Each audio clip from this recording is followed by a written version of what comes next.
Welcome to Awards Corner. I'm Jack LaPincott. And I'm Chelsea Waters. The 37th Annual Daytime Emmy Awards are this weekend on CBS from the sin capital of the world, Las Vegas. ABC or General Hospital, which will take over as the longest-running soap this fall, leads all shows with 18 nominations. Chills, who do you think will win the drama series race? The nominees are General Hospital, All My Children, The Bold and the Beautiful, and The Young and the Restless. General Hospital has this one in the bud. They submitted a carnival episode, which aired in early September, the week before the Guiding Light farewell party that we had at my condo. Boy, was that a party, but not compared to the action that happened in General Hospital's episode. All I can say is, poor Martha Byrne. I agree. You look at the other three soaps and what they submitted. None come close. Although General Hospital's reel did not have Betty White like The Bold and the Beautiful's. General Hospital, under the regime of Jill Farron Phelps, has submitted stunts like this before, like the Port Charles Hotel fire, the Port Charles train wreck, and of course, the Metro Court hostage crisis. All Emmy winners. General Hospital has won a record 10 daytime Emmys for drama series, and will need a third hand for all of its trophies. Next up, the lead acting races. Lead actor for me is a toss-up between two emotional performances: Michael Park from As the World Turns, and James Scott from Days of Our Lives. In Park's reel, we feel sympathetic for Jack as he deals with his brother's tragic death. In Scott's reel, EJ is grieving over the death of his infant child. My heart bled for Jack too. But my question is, if the vote splits, does Doug Davidson or Peter Bergman pull off an upset? Possibly. But the reason I'm picking Park is because his tape has the empathy. I'm also picking Park's co-star Maura West to win for lead actress. You've got to be kidding, Jack. Never in the history of the daytime Emmys have the best actor and actress been from the same show.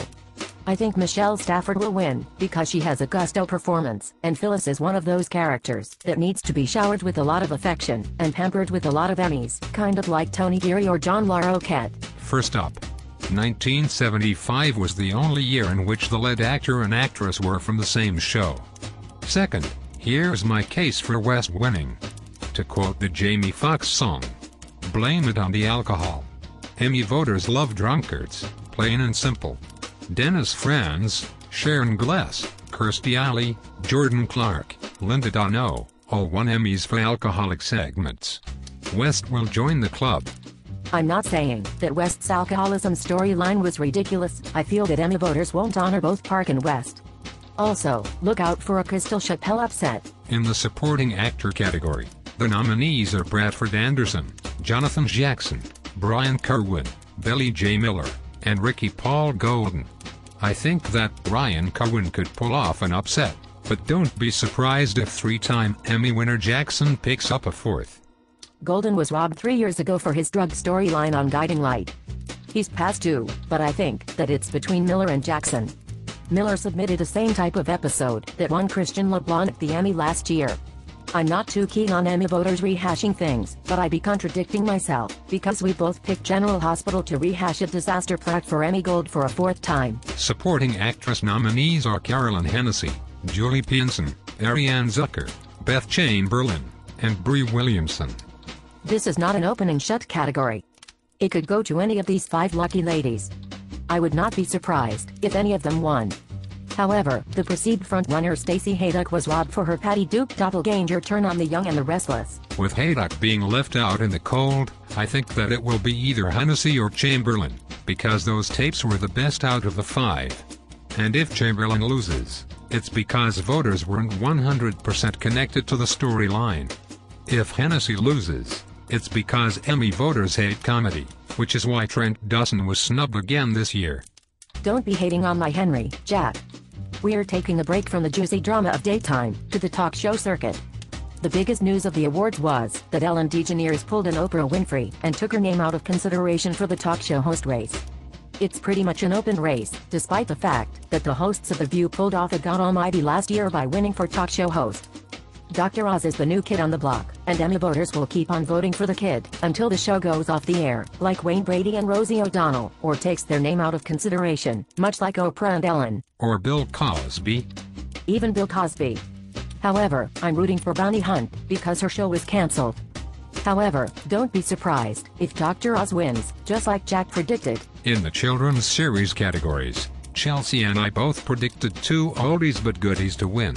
In the children's series race, we both predicted the revival of the 1970s PBS show The Electric Company. I remember that show growing up as a little girl in Oshkosh.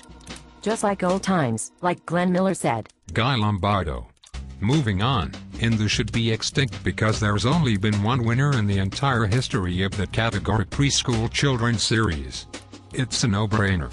We both picked Sesame Street. In the 16 years of this category, Sesame Street has never lost. My 14-year-old daughter has never seen it lose. Moving back to the drama, in the younger acting races, there are more questions than answers. The younger actor race, only one of the nominees is still on their show, or barely on it. The other four were fired. I opted not to pick anyone, because the wonderful 17-year-old actor Mick Hazen was robbed of a nomination for his work on As the World Turns. Also at 17, Days of Our Lives, Dylan Patton is the only younger acting nominee under 21. Younger actress is a two-woman race between the young and the restless Crystal Callowell and defending champ Julie Berman of General Hospital. In the talk show categories, for entertainment talk show, Jack and I both agreed that Rachel Ray will win. 1, and 2, she needs to be a producer on her show, so that she can actually win an Emmy. For talk show informative, we both picked the doctors to part between the two Oprah spin-offs Dr. Phil and Dr. Ounces. Here are my full predictions for the daytime Emmys. In the drama series race, General Hospital. Lead actor, Michael Park. Lead actress, Michelle Stafford. Supporting actor, Billy Miller. Supporting actress, Carolyn Hennessy. Younger actor, Scott Clifton. Younger actress, Crystal Callowell. Writing team, The Bold and the Beautiful. Directing team, General Hospital. Talk show informative, The Doctors. Talk show entertainment, Rachel Ray. Talk show host, sorry Regis and Kelly, this is not your year, but Bonnie Hunt's. Game show, Jeopardy. Game show host, Wayne Brady. Children's series, The Electric Company. Preschool children's series, Sesame Street. Here are my full predictions for the daytime Emmys. In the drama series race, it's a no-brainer, General Hospital. Lead actor, Michael Park. Lead actress, Maura West.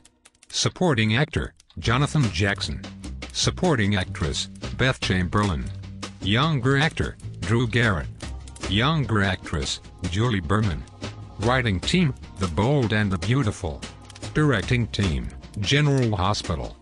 Talk show informative, The Doctors. Talk show entertainment, Rachel Ray. Talk show host, sorry Regis and Kelly, this is not your year, but Dr. Oz's. Game show, Jeopardy. Game show host, Alex Trebek. Children's series, The Electric Company. Preschool children's series, Sesame Street. What does Steve Wilkos have to do to get a nomination? I don't know. Throw a chair. Jack and I are going to watch the show on Emmy Sunday, and we will be back on June 28th with our full recap. For Awards Corner, I'm Chelsea Waters, and for Jack Lippincott, have a good week.